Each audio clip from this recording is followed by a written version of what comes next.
Railgrade tutorial. This is the video game Railgrade, and I'm going to talk about how the game works. It's a very good game. I think you're really going to enjoy it, especially if you like any sort of transportation game. So we're going to start by looking at the upper left. You'll see it has the word tech, and there's a bar, and it says 81%, and then it says geothermal. That is from the tech tree, which is right here. That is the progress for the current technology. And then underneath it says money, and it shows 64,000. And above it, there's a bar graph that shows that I've been making money. And if you look at the beginning, the left of the bar graph, you can see I wasn't making any money. And you can see that it moves along.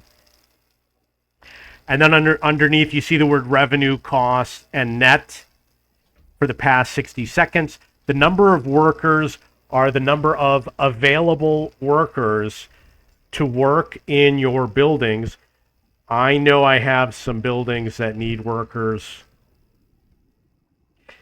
Checking to see if I can find them. So I'm not exactly sure where they are. They're over here. So over here you see that I've got some buildings, and it's got a message that says no workers assigned, no workers assigned. You assign workers using these buttons over here when you see that it's available. So if I push it down, you see now one worker is available. And if I push it back up, it's back to 0. So on the upper right, we have the mini map. You can click on the mini map. I don't like games where the map scrolls. I prefer if it would just go to where it's supposed to be. You can see that I'm rotating the map, and the mini map also rotates. The yellow on the map is my rail system.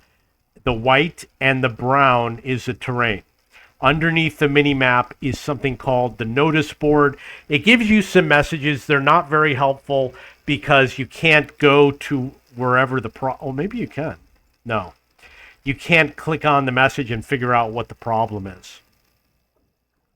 So on the bottom, we have a menu. And the menu is actually very simple.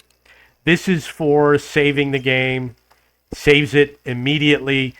The photo mode, you can take a picture. So I could go like this and then hit E. Oh, that's pause. Okay. And then you see it saved it into my documents directory.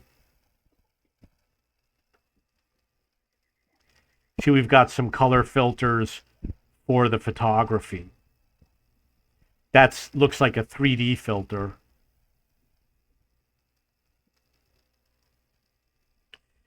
Okay, back to the menu. We have settings, and there's nothing really that useful here. Confirmation, dialogues, audio, graphics, UI scale. You know what? Daytime only, that's a feature that I want.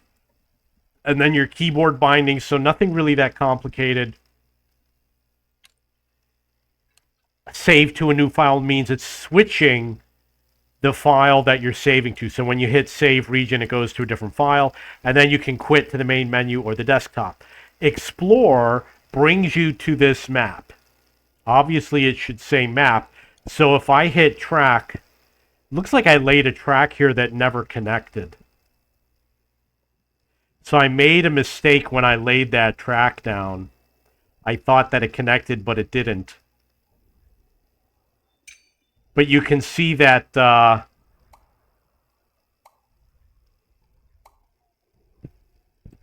now I've connected the track. So it's very simple. You hit track, and then you just start drawing track. And when you cross over, I'm going to show you what happens. It automatically builds a bridge, or it goes directly across. So I could go from here to here, and it's automatically going to build a bridge. Doesn't always do the best bridge. And for building over here, it's the same thing. It'll build the bridge automatically. That's basically all it does. Station drops the station down. It's got to be near a building. You see that it's drawing a white line connecting to the building and the station. And then when you click, it builds a station, and you can only build 6 in a row. So a train, you put the train down and like that, and then you pick an engine, and then you pick, and then you see over here there's an 8 with an octagon around it. That is how many cars you have. Unfortunately, it's not easy to configure the trains. You can change the color, but if you want to replace the engine, you got to replace everything. And you can put 2 engines or 3 engines, and you can mix different types of cars, and then you hit the finalize button, and it drops the train, and the train starts moving. You can stop the train. You can reverse it for the other direction. After a few seconds, it reverses. Then I'm going to reverse it again. You'll notice it has icons. You see that there's some empty train beds, empty rail cars, and it shows you what type of item is on the train. You hit configure if you want to make a modification. You can hit sell. You can hit clone if you want to drop another train like this. And you can do the train camera. It looks like that. The train camera is actually pretty good.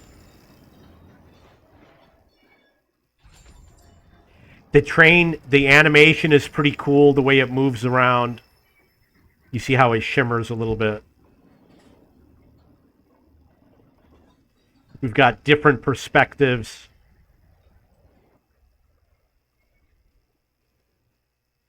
My game's a little choppy.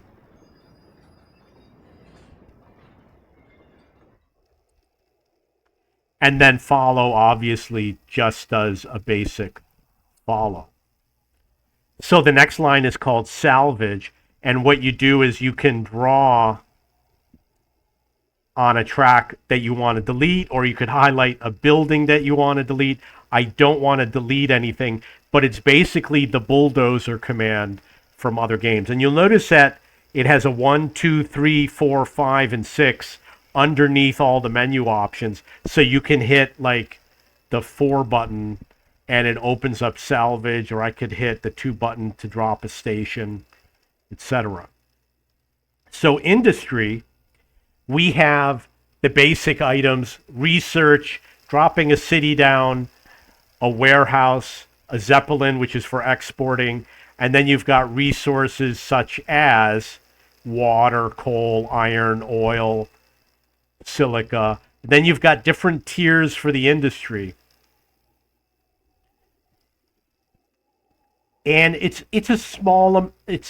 a little bit of a pain, but the game works. That's all that matters. And then for the tech tree, there's also different tiers. You pick the item that you want to research. Looks like I'm not researching something right now. So you click on the item, then you hit start research. And the research is done at a certain building. The zoom, unfortunately, is a little bit crazy. It either goes in too far or not far enough. So this is the research center, and it shows you what it wants. In this case, it wants CPUs or motors. So I have to deliver my CPUs into that building in order to increase the research level. This is a city over here. I'm going to show you. I have 2 cities.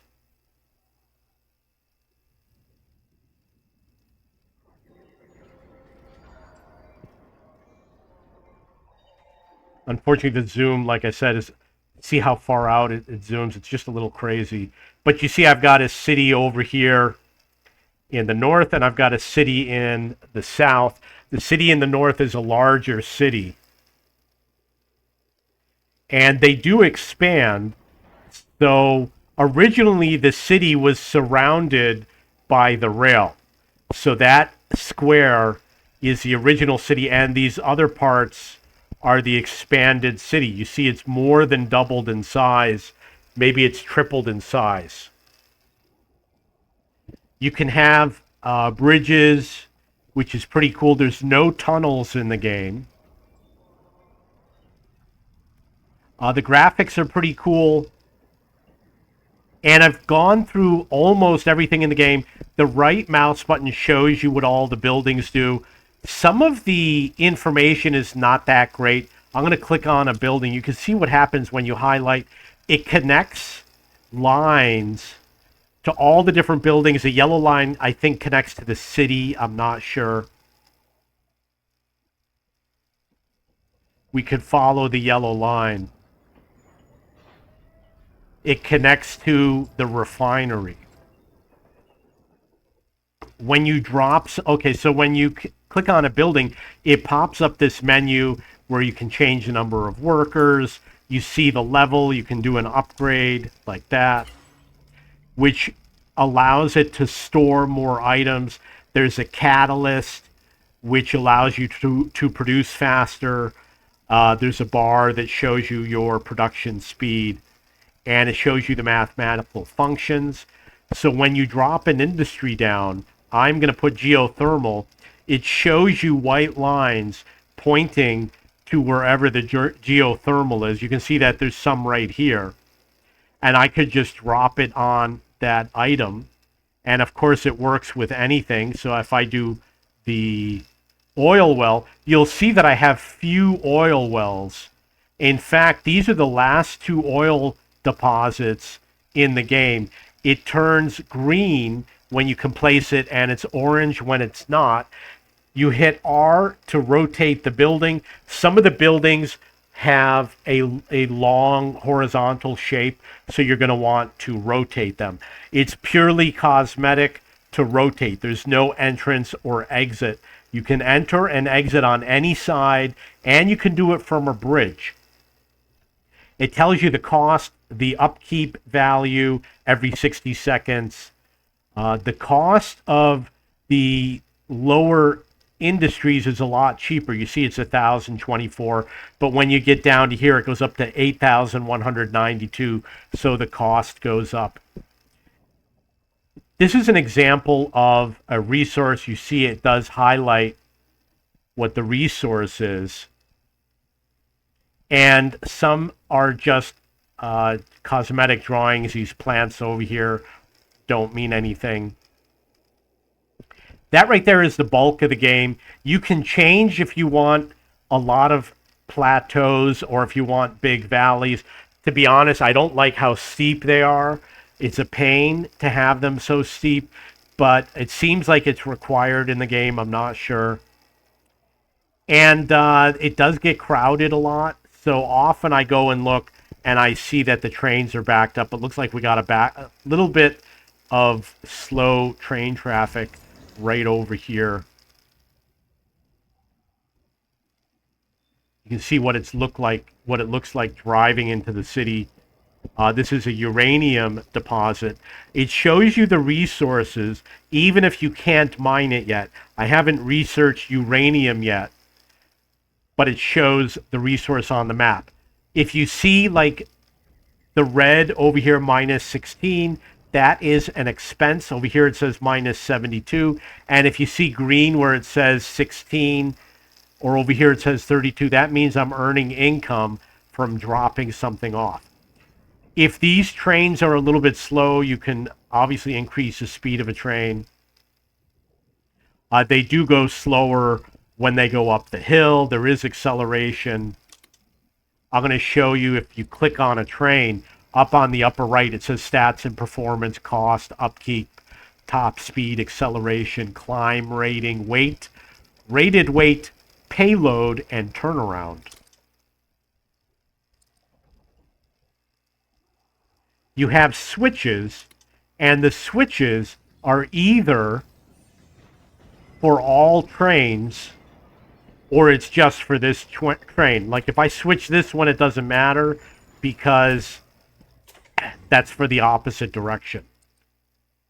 In addition, if you are here, you see where it says no wait and switch all trains, wait until full, wait until empty. So you've got the standard options that you would see in other train games. There's a couple messages here. It says not loading freight. That means it wasn't able to drop anything off at the last stop. The other thing that will happen is the game will leave messages for you. You'll see a message above the city. Loans are just a fact of life. This is the bank over here. You can deposit money and earn interest. Over here it says clearing station. They will put messages up, and the messages might help you with an aspect of the game. You will see a message that might tell you, oh, yeah, it's telling me that they need more of something. So I've seen helpful messages before.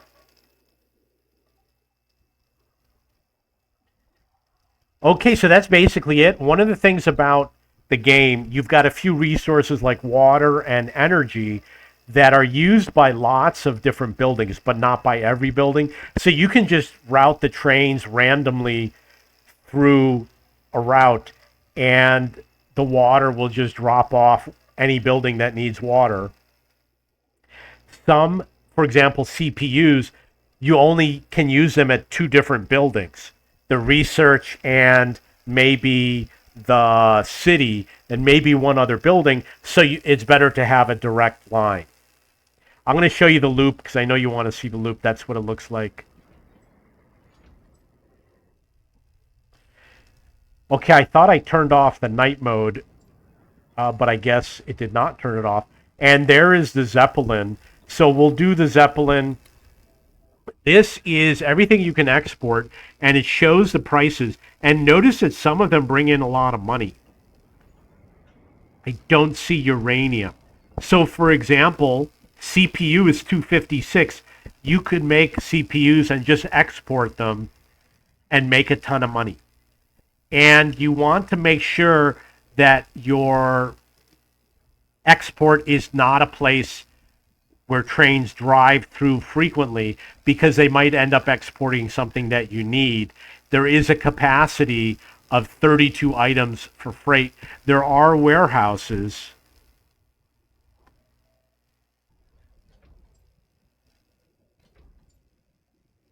I thought I had a warehouse.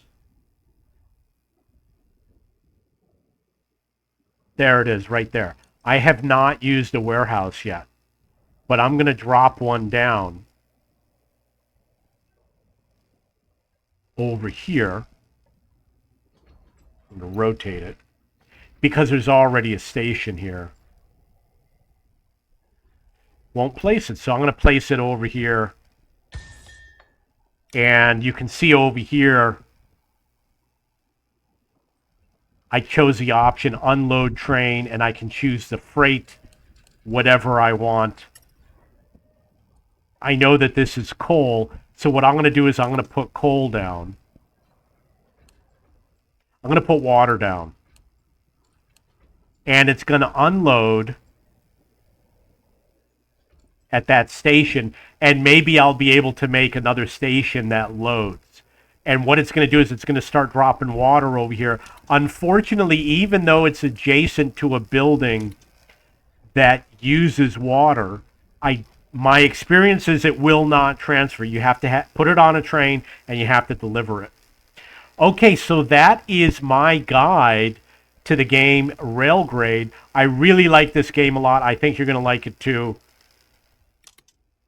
It is a little bit confusing to play the game because of the way the game is presented, with all the bridges and all the loops, and some of the graphics are not that great. Some of the graphics are good, but I would say the indicators are not so great. And you're going to have to learn to spread out. So I'm going to give you a tip about the game. If you have a big network, it's going to become congested, especially in the middle of your network. So you want to make separate networks. Like this over here is a separate network, and he's going to connect to all these resources over here. And by doing so, he's going to have less congestion, and he's going to have everything he needs, all the resources. And then he's either going to transfer to the research center, or I'll build another one over here. And then the final products will all go to the city based on what the demands are. And you can see it's going to be CPU, signage, and luxury rooms. Your population, you see it says 512 population. Only 1 out of 8 are workers. I think you can research and upgrade, so not everyone is a worker. That's the game. If you have any questions or comments, you can go to my discussion forum at cheapbooks.cc and look for video games and train management sims and look for Railgrade. And you can go to cheapbooks.com, which is a website for searching for books and textbooks.